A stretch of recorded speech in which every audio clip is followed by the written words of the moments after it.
오늘 발람에 대해서 책망을 받고도 나갔다 하는 겁니다.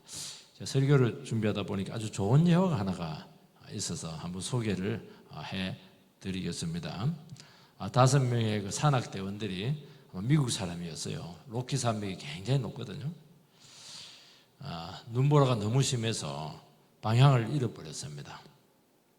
그리고 산에서 제일 두려운 게 체온이 떨어지는 거예요. 그러면 의식을 잃어버리거든요. 그러니까 얼마나 절망에 빠졌겠습니까? 다 지금 막 끝났다 이렇게 하면서 그냥 죽으려고 하고 있는데 한 대원이 죽은 나무 가지를 이렇게 줍고 있어요. 그리고 대원들에게 우리가 여기 온 것은 죽기 위해서 온 게 아니고 살기 위해서 왔다. 그렇게 하면서 용기를 주니까 한 사람이 또 동조를 하고 그렇게 5사람들이 또 용기를 내서 소망을 가지게 된 것입니다. 나뭇가지를 다 모았어요. 나뭇가지를 다 모았는데 문제는 눈이 막 덮여 있으니까 불쏘시개가 있어야 되는 거예요. 아주 부드러운 우리로 말하면 솔가지 같은 소나무 이런 거, 우리는 그 갈비라 그렇게 했는데 어릴 때 그런 것들이 있어야 이제 불이 붙거든요. 기름기가 있어야 되고. 그런데 이제 아무리 찾아봐도 없어요. 그러니까 갑자기 또 긴장이 싹 돌면서 희망을 가졌다가 희망이 꺼지면 더 절망을 합니다. 더 빨리 죽거든요. 근데 한 대원이 뭐라고 얘기했냐니까 우리 각자 가지고 있는 그 지폐를 전부 다 꺼내서 불쏘시개로 삼자 그렇게 한 겁니다. 그래서 다 끄집어 내니까 제법 많았어요. 그걸 가지고 이렇게 하니까 또 이게 돈 가지고 이렇게 하니까 그냥 그렇게 해서 몸을 이제 데피게 되어서 살아났다는 거예요. 이거는 이제 물질 유혹에 대한 악한 물질 유혹에 약한 그 시대에 대한 이제 경종을 울리는 그런 예화인데요.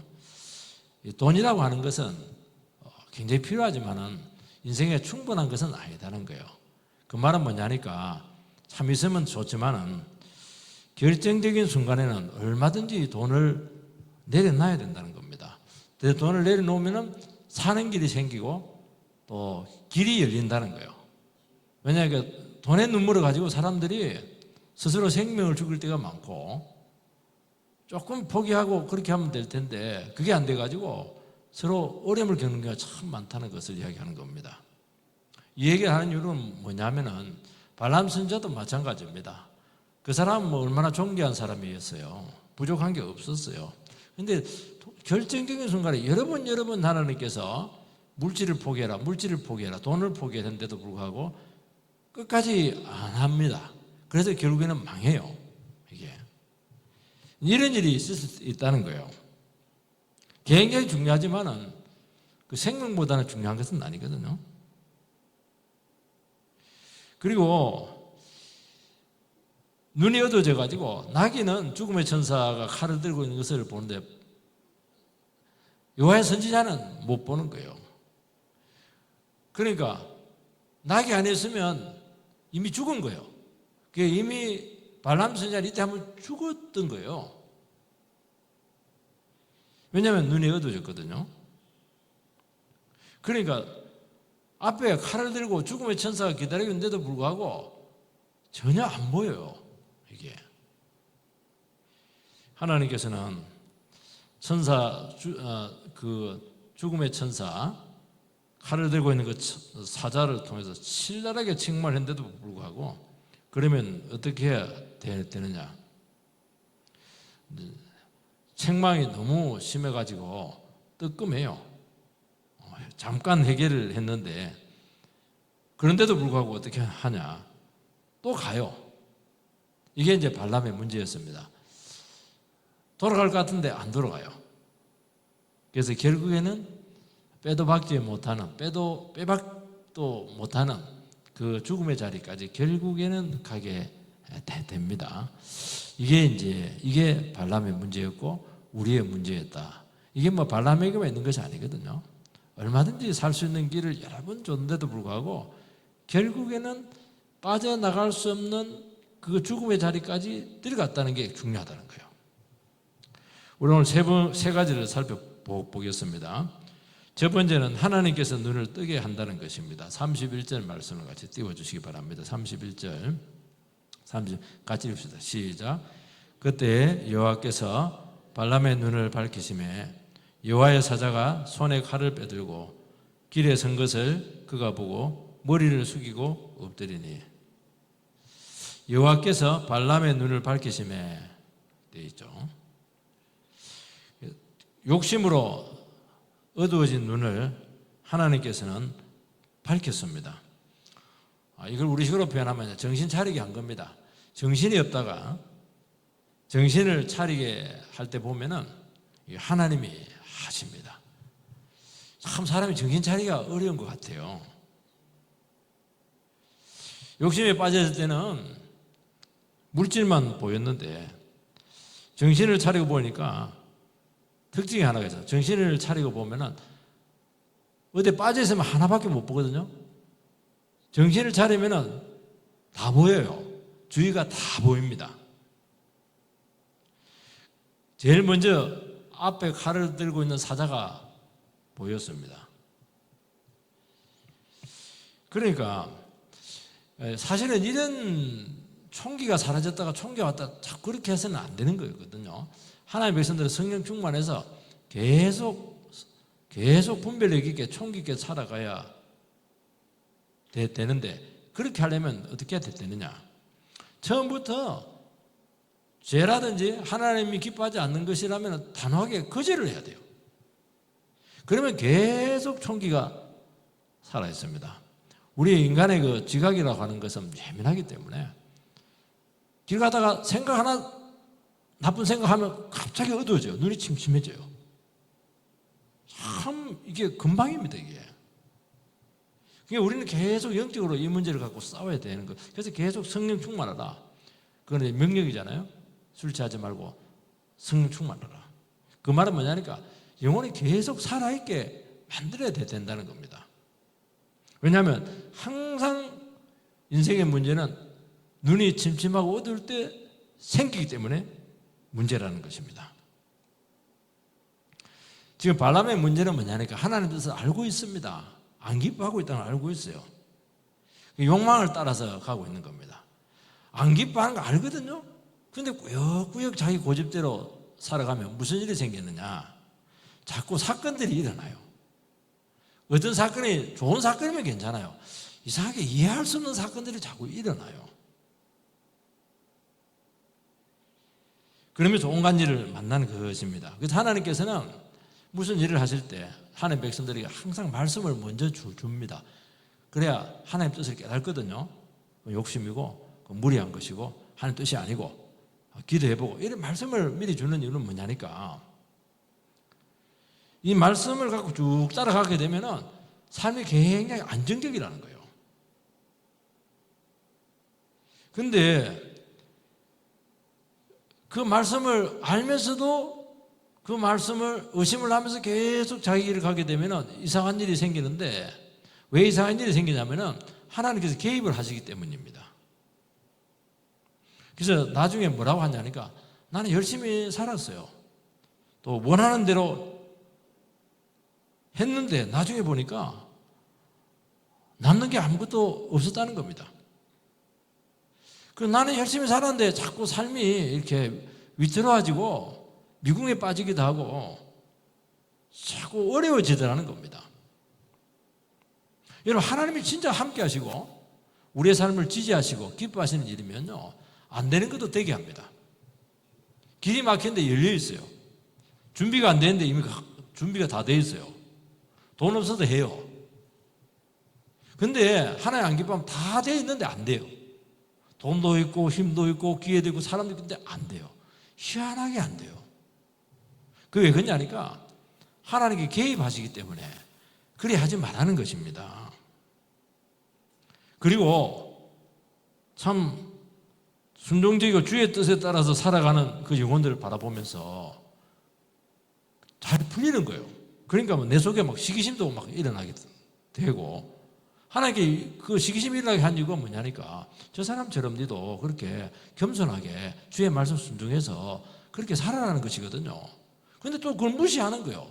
하나님 안팎으로 우리에게 개입하셔가지고 우리의 삶에 대해서 같이 우리식으로 말하면 밀당한다고 하나요? 밀고 당기고 쪼기도 하고 막 그냥 밀어붙이기도 하고 막 또 풀어주기도 하고 막 이렇게 하는 거예요. 왜냐하니까 못 깨달으니까 그렇게 하는 거거든요. 가만히 냅두면 망하거든요. 자꾸 흔들어 깨우는 거예요. 이게. 이 천사가 칼을 들고 이제 지키고 있습니다. 선지자는 눈이 멀어서 보지 못하고 있으나 나귀는 보고 있고 노기는 보았고 3번이나 맞으면서도 견디는 바람에 이제 살게 됩니다. 그러니까 만약에 나귀가 그냥 돌진해서 서면은 나귀는 살 거예요. 그런데 선지자는 죽었어요, 이미. 그게 굉장히 나귀가 고맙죠. 우리 삶 가운데 어떤 우리의 삶을 지체시키는 것들이 있거든요. 장애물이 있어요. 나중에 보면 이것 때문에 답답한데 막 때리고 성질내고 그렇게 했는데 이것이 결정적인 재앙을 막았다는 것입니다.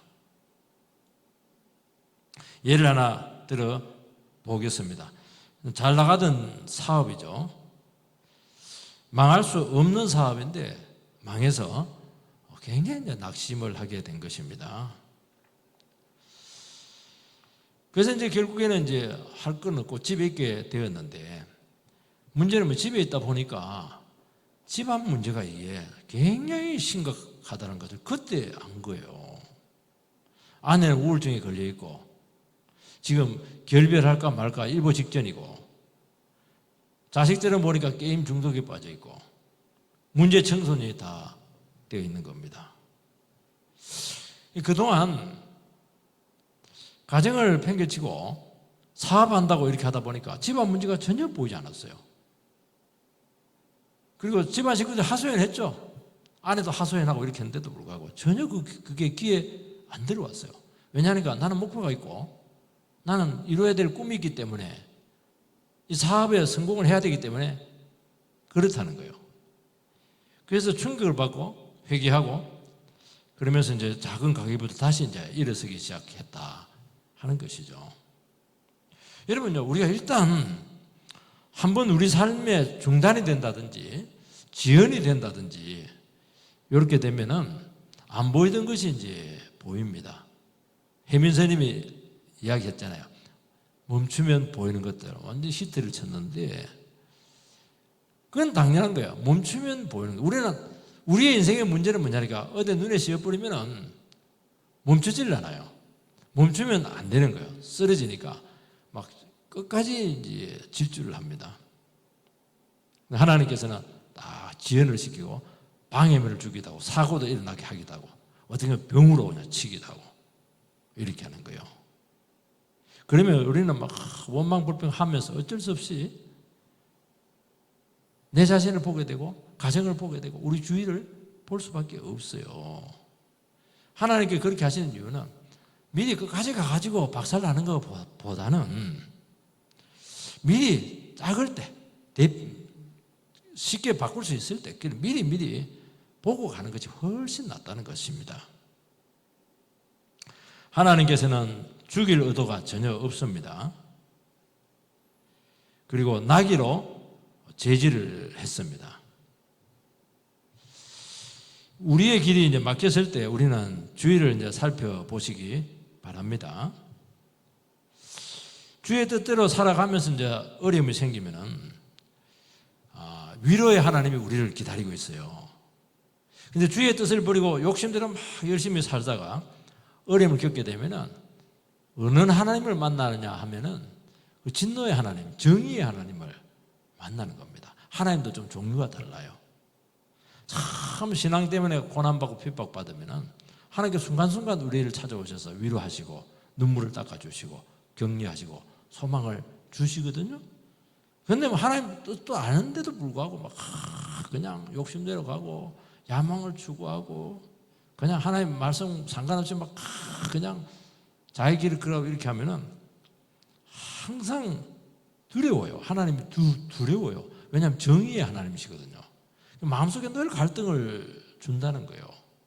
이러다가 언제 나는 한번 넘어지지 이러다가 한 대 맞지? 자꾸 이런 생각이 드는 거예요. 왜냐하면 하나님이 안 기뻐한다는 걸 본능적으로 알기 때문에 그렇다는 겁니다. 그래가지고는 안 되는 거예요, 여러분들. 제가 이게 전문가인데, 이 부분에 대해 전문가인데, 하나님께 자꾸 격려해주고, 위로해주고, 비전을 주고, 소망을 주고, 이렇게 해야 일이 되는 것입니다. 그래서 하나님께서는 우리의 길에 개입해서 이리저리 힘을 빼거나 주저앉히실 때가 많습니다. 그렇게 하는 이유는 뭐냐니까 더 큰 재앙을 미리 방지하기 위해서입니다. 네가 가고 있는 길이 기뻐하지 않고 있으니까 제발 이제 이 정도까지 많이 왔으니까 이 정도 선에서 멈추라는 거예요. 욕망과 명예와 세상 성공을 따라가면 자꾸 마음이 조급해지고 자꾸 이 분별력을 잃거든요. 왜냐하면 눈에 손만 뻗으면 얻을 수 있기 때문에 그것도 신기루거든요. 얻지도 못해요. 신기루기 때문에 자꾸 마음이 급해져요. 그런데 분별력을 잃는 것입니다. 그리고 자꾸 그 길을 가면서 자기 나름대로 화려한 계획들이 자꾸 생겨요.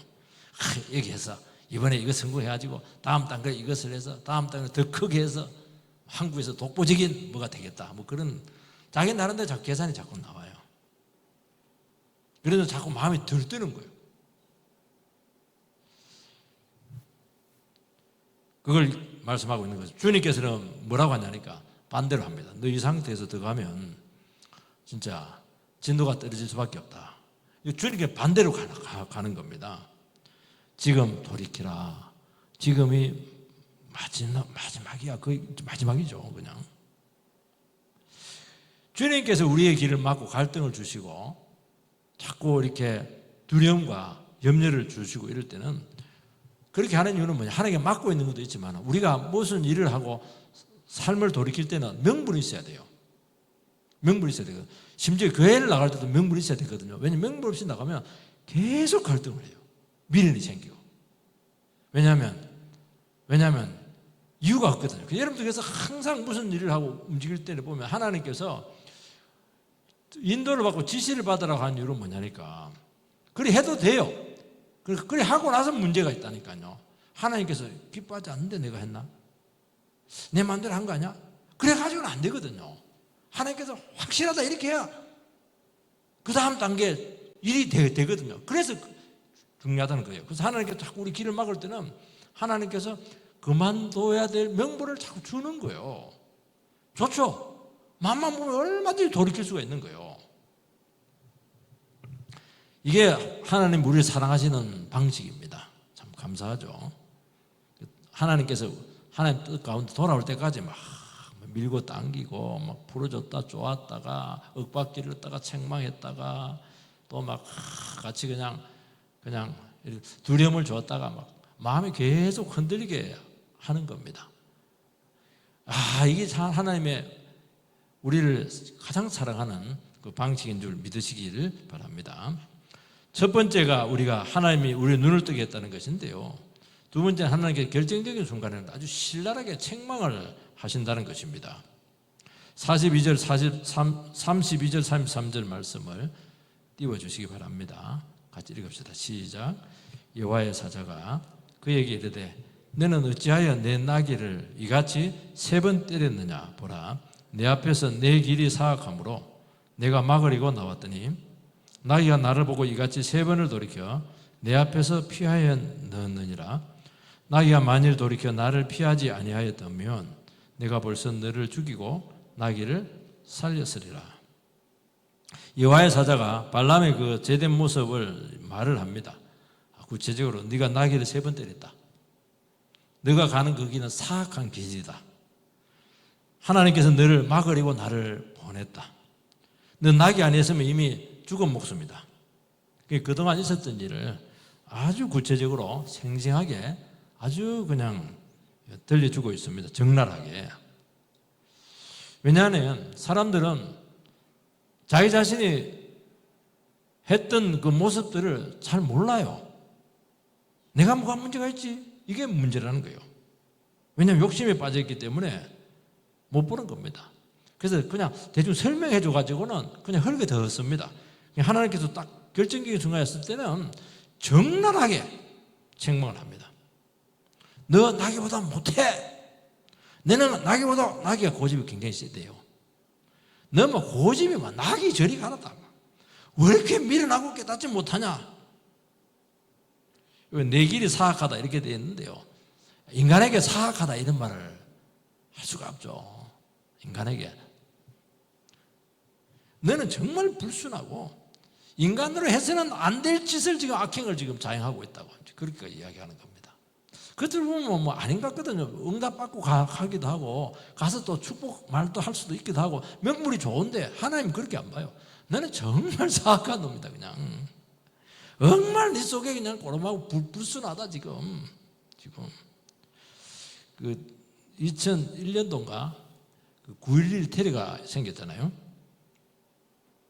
그거 보면 이제 영화가 다큐멘터리가 생겼는데 그 이름이 뭐냐가 화씨 9.11. 부시 대통령이 미래남을 이제 희극화한 다큐멘터리인데 이게 미국 전역에 히트를 쳤어요. 부시 대통령은 하나님의 이름으로 전쟁을 일으켰는데 근데 이라크 전쟁을 끌고 온 거예요. 사실은 이라크 전쟁에 딱 끌고 왔죠. 그 전쟁이 실제로는 돈 욕심이고 그것 때문에 9.11 테러가 났으니까 무기 장사에서 부를 축적하고 재선을 노릴 목적이었다. 그런 논리로 이제 다큐멘터리를 만들었어요. 그래서 그의 정책과 그가 한 모든 행동 원인과 그 비행기 타면서 막 피해가 겁이 나가지고 막 둘러서고 이런 것들도 있고 그가 한 말은 전부 다 거짓말이고 전부 다 쇼였다. 이제 그런 식으로 다큐멘터리를 지었는데 이 부시 부자가 또 실제로 부자예요. 텍사스니까 기름 장사의 사람들이 이 영화를 너무너무 싫어했다고 합니다. 근데 보는 사람들은 막 그냥 너무너무 그냥 우스웠고 막 나중에는 막 기가 막히고 막 슬퍼하고 울다가 막 대통령이라는 사람이 이렇게 미련할 수가 있을까? 인간의 이중성에 대한 교훈을 얻게 된다. 이게 이제 사실은 이 영화의 다큐멘터리의 요지입니다. 보여준 거죠. 부시 가문의 모습을 영상으로 딱 보여준 거예요. 신랄하게. 여러분 신랄한 우리의 모습들, 신랄한 책망들은 정신을 차리게 합니다. 우리가 참 미련하게 살다가 고집스럽게 살다가 정신이 딱 돌아왔을 때 우리를 이렇게 돌아보면 정말 문제가 많아요. 그리고 내가 이렇게 미련했을까? 뭐 부끄러워서 뭐 고개를 들 수가 없어요. 어찌 그런 말을 내가 할 수가 있었을까? 인간으로서 정말 나는 사악하다. 내가 미쳤지. 그때 내 귀신에 씌인 거야. 내가 돈독이 올라가지고 지금 완전히 그냥 아무것도 못 봤어. 정욕에 씌여가지고 지금 완전히 지금 인간으로서 해서는 안 될 그냥 그런 정말 나 뜨거워서 내가 막 돌아보기도 싫다. 이제 그런 생각을 한다는 거예요. 그리고 그때 특징이 뭐냐? 정말 함께하고 고마워야 될 사람들은 막 그렇게 미워했어요. 정말 모압 그 왕하고는 사귀면 안 되잖아요. 정말 사악한 그 인간들은 막 너무 고마워하고 막 그냥 저 사람 손잡으려고 말이지. 미쳤죠 사실은. 우리는 마음의 동기를 숨기고 있거든요. 그래서 어떤 경우는 너무 숨겨가지고 자기도 몰라요. 내가 이렇게 나쁜지 몰라요. 왜냐하면 자기가 한 행동을 계속 정당화시켰거든요. 스스로를 막 속인 거예요. 놀라운 사실은 하나님이 다 알고 있었다는 거예요. 그리고 하나님 알고 있는 게 아니고 사람들도 모르는 것 같은데 하나님 사람 빠꿈입니다. 여러분 교회에도 100명이면 눈이 200개예요. 모를 것 같아 다 압니다. 그거 하나님께서 사악함을 막 폭로하는 거예요. 34절에서 35절 말씀을 띄워주시기 바랍니다. 같이 읽읍시다. 시작. 발람이 여호와의 사자에게 말하되 내가 범죄하였나이다. 당신이 나를 막으리고 길에 서신 줄을 내가 알지 못하였나이다. 당신이 이를 기뻐하지 아니하시면 나는 돌아가겠나이다. 여호와의 사자가 발람에게 이르되 그 사람들과 함께 가라. 내가 내게 이르는 말만 말할지니라. 발람이 발락의 고관들과 함께 가니라. 발람은 드디어 이 적나라한 하나님의 그 신랄한 책망에 자기 자신의 범죄성을 인정합니다. 그러면서 사자를 보지 못했다는 겁니다. 그리고 하나님께서 내가 가는 이 길을 기뻐하지 않으면 내가 다시 집으로 돌아가겠습니다. 이 말에 대해서 여러분들께서는 어떻게 생각을 하십니까? 회개 같은데 좀 애매해요. 이게 문제라는 거예요. 하나님 기뻐하지 않는 건 이미 다 알고 있는 거예요. 이 분명한 거예요. 그러면 책망을 들었으면 막 어떻게 해야 됩니까? 회개하고 그냥 물으면 안 돼요. 돌아가면 돼요. 야 나기야 너 고생했다 이러면서 그냥 빠꾸 이러면 되고, 고관들은 미안하다고 이렇게 하면서 내가 말을 그냥 자꾸 돌리고 이렇게 해서 번복하고 이렇게 해서 신뢰는 못 줬다만 그래도 미안하다고 그래 하면 욕 들어먹고 돌아가면 돼요.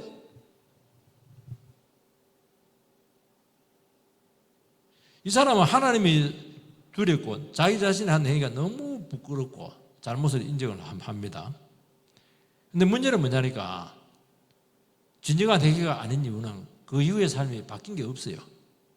말만 그렇게 말만 그건 너무 힘드니까 양심도 너무 괴로우니까 막 말만 미안하다고 막 말만 하는 거예요. 그것도 회개 아닌 건 아닌데 부분 회개인데 부분 회개가 더 위험한 거예요. 여러분들 회개하려면 확실하게 해버려야 돼요. 반쯤 해버리는 게 나중에 상태가 더 심각해지거든요. 왜? 그리고 익숙해져요. 이게 애들도요 딱 뭐라 할 때 딱 그냥 무릎 꿇는 애들이 있어요. 근데 어떤 애들은 막 실실실 입을 쪼개면서 말로는 막 미안하다 이렇게 한대요. 진정성이 하나도 없어요. 그게 제일 안 좋은 거예요. 이게 하나님 다 알거든요. 사람도 알아요. 발람이 그런 스타일이에요. 지금 거꾸로 지면 확실히 거꾸로 지고 아니면 대놓고 하든지 둘 중에 하나 정직하게 하는 게 더 나은 거예요. 말은 막 미안하다고 그냥 회개했다고 너무 부끄럽다 이렇게 해놓고는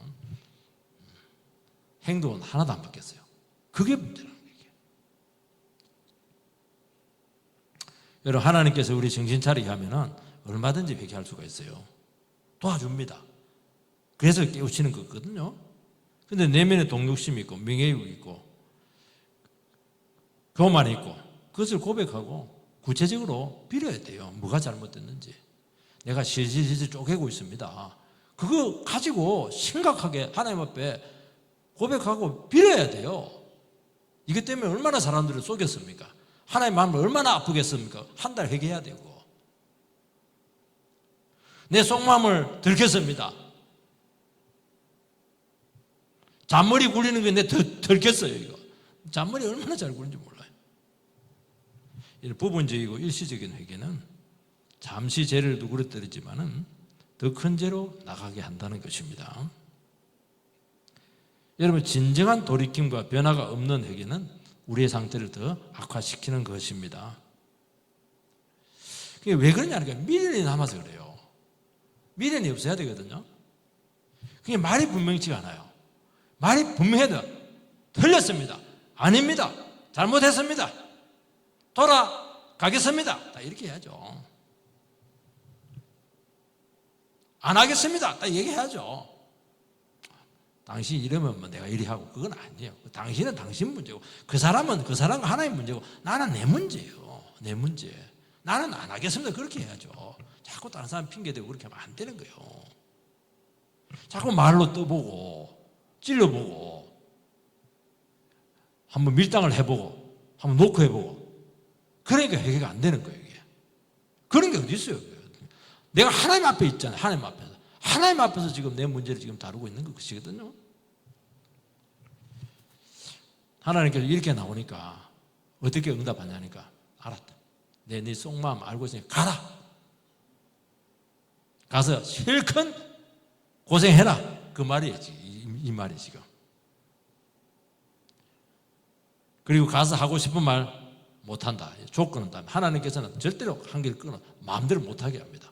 어떻게 하나님의 백성들을 네가 저주할 수 있냐는 거예요. 그거는 내 용납 못한다는 거예요. 결정적인 죄는 못 지게 하지만 네가 그리 갖고 싶으면 가라는 거야.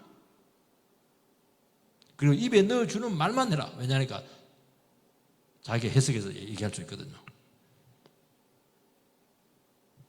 하나님께서는 인간의 악함을 선의 도구로 쓰십니다. 지금 모압 사람들이 지금 얼마나 왕부돼가지고 저주를 기다리고 있겠습니까? 하나님께서는 막 발람의 입을 통해서 막 축복을 그냥 3번, 4번을 줘요. 하나님 너무 놀라워요.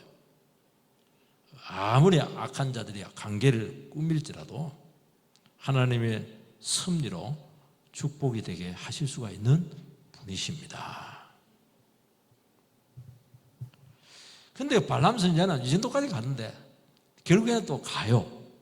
이게 발람의 문제입니다. 그만 가도 되는데 굳이 갑니다. 가지 마라. 안 돼, 가. 홍도에 울지 마라처럼 막 가요. 그냥 사랑이냐 돈이냐 이러면서 가요.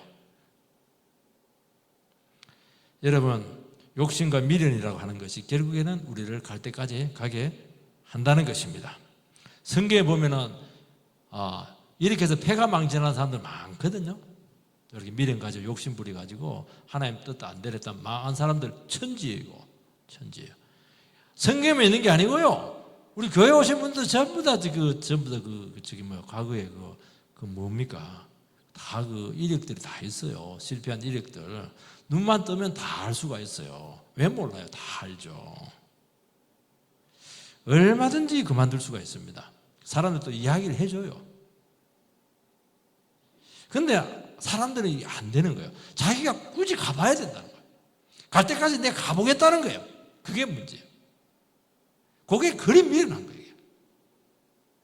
아브라함이 참 위대한 이유가 뭐냐니, 믿음의 조사인 이유는 뭐냐니, 아브라함은 갈 때까지 안 가요. 하나님 말씀하면 아멘 하고 그냥 순종해요. 그러니까 믿음의 조상이에요. 그게 믿음이고. 그래서 교훈을 통해서 얼마든지 중도에 그만둘 수 있는 신앙, 이게 얼마나 중요한지 몰라요. 왜냐하면 갈 때까지 가면은 그래서 이제 헤어나오지는 못해요. 여러분, 폭포수가 앞에까지 갔을 때가 기회가 있는 것이 낙지에 떨어지면 끝나는 거예요. 세 번째는 결국에는 빠져나오지 못할 지경까지 갔다는 것입니다. 36절, 37절 같이 읽겠습니다. 시작. 발락은 발람이 온다 함을 듣고 모압 변경의 끝 아르논가에 있는 성읍까지 가서 그를 영접하고 발락은 발람에게 이르되 내가 특별히 사람을 보내어 그들을 부르지 아니하였느냐? 내가 어찌 그들을 높여 존귀하게 하지 못하겠느냐?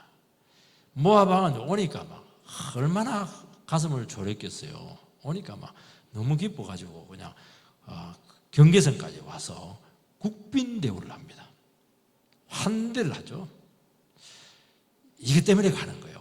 이것 때문에 사람들이요 환대 한번 받기 시작하면요 이거 너무 세상에 이렇게 환대해 준 데가 누가 있어요? 저 하시골에 그 보를 그 시골 그 가난한 그 선지자를 누가 알아줘요?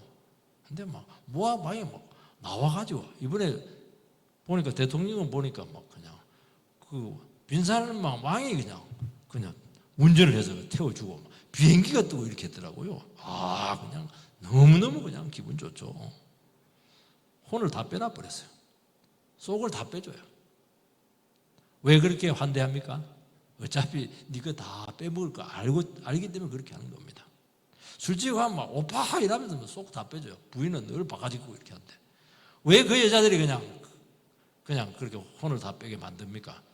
왜냐면 돈을 알거든요. 그 돈 다 벗겨 먹을 때까지는 막 너무 잘해줘요. 세상에 우리 마누라 10분의 1만 대라 막 그렇게 말할 정도예요. 왜 그래요? 홀라당 벗겨 먹이려고 그렇게 하는 겁니다. 뭐라고 합니까?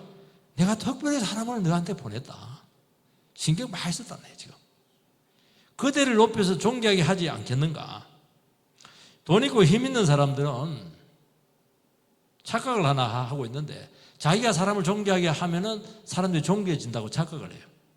자기가 막 깎아내리면 사람들이 막 그냥 가치가 떨어진다고 생각을 해요.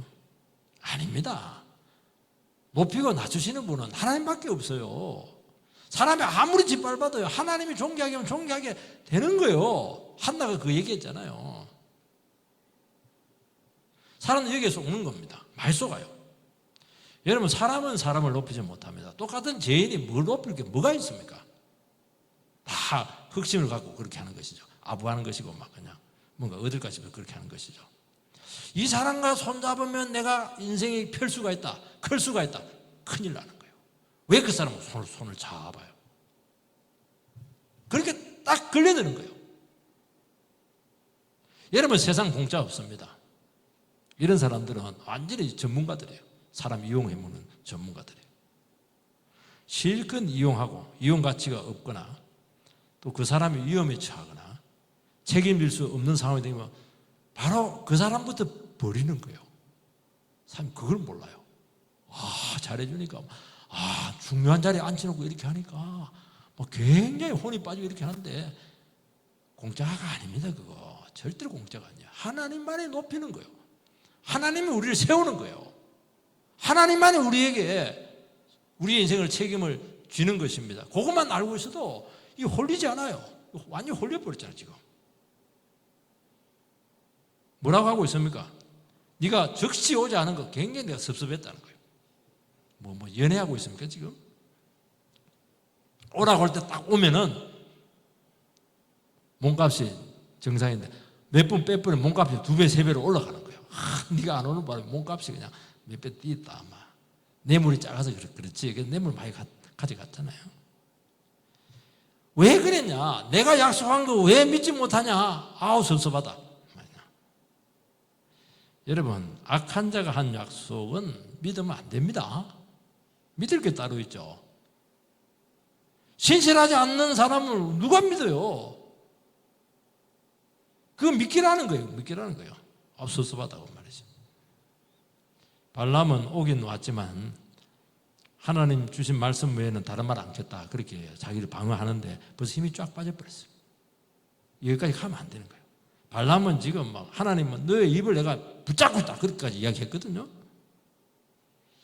여러분, 세상이 불공정하고 성도들을 위험에 빠뜨리고 할지라도 불의와 권력과 인맥이 통하는 곳일지라도 하나님께서는 결정적으로 자기 백성들을 위해서 막으십니다. 우리는 얼마나 위태로운지 몰라요. 우리 그대로 두면 이스라엘 백성들 그대로 두면 자기도 몰라요. 무슨 일이 났는지 얼마나 위험한 일이 있었는지 하나님께서 축복이 되게 하시는 것입니다. 우리는 이 세상 가운데서 설 자리가 없을 것 같아요. 이렇게 살다가 세상에 물려날 것 같고 비참하게 될 것 같습니다. 아닙니다. 하나님께서는 어떤 세상의 업무 술수 속에서도 믿음의 사람의 자리를 확보해 놓고 있습니다. 다른 사람 다 떨어져도 믿음의 사람 너를 살려야 되겠다 이러면 그 사람 합격시키는 거예요. 그거 믿으셔야 돼요. 집 아무리 없어도 네가 겨울에 엄동산을 내 따뜻하게 만들겠다. 그러면 좋은 집 줘요. 내 집 있어요. 발람 선지자는 이스라엘을 저주하지 않으면 발락이 어떻게 나올지 굉장히 두려웠죠. 하나님께서 발락 왕의 마음을 바꾸든지 아니면 몇 마디 저주하고 끝낼 생각이었습니다. 지금 아직도 정신을 못 차린 거예요. 지금 무슨 말 할까 그게 중요한 게 아니거든요. 뭐가 중요합니까? 지금 악의 속으로 지금 들어온 게 문제라는 거예요. 함정에 이제 완전히 빠진 거예요. 못 나와요. 발람 선지자는 이 악이라고 하는 것을 너무 쉽게 생각을 한 것입니다. 악이라고 하는 것은 처음에는 화려하게 보이고 작게 시작합니다. 그래야 접근이 쉽거든요. 입문이 쉬워요. 악이 막 엄청나게 잃어버리면 안 돼요. 이번에 한번 사기치면은 1000억을 번다. 아무도 안 해요. 이번에 이거 살짝 하면은 한 100만 원 정도 생길 거야. 그러니까 시작을 하는 거예요.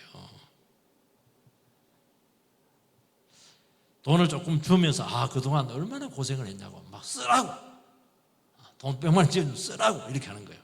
뇌물인데 한 번 딱 쓰면은 그 다음 어떤 계획이 나와요. 화려한 계획이 나와요.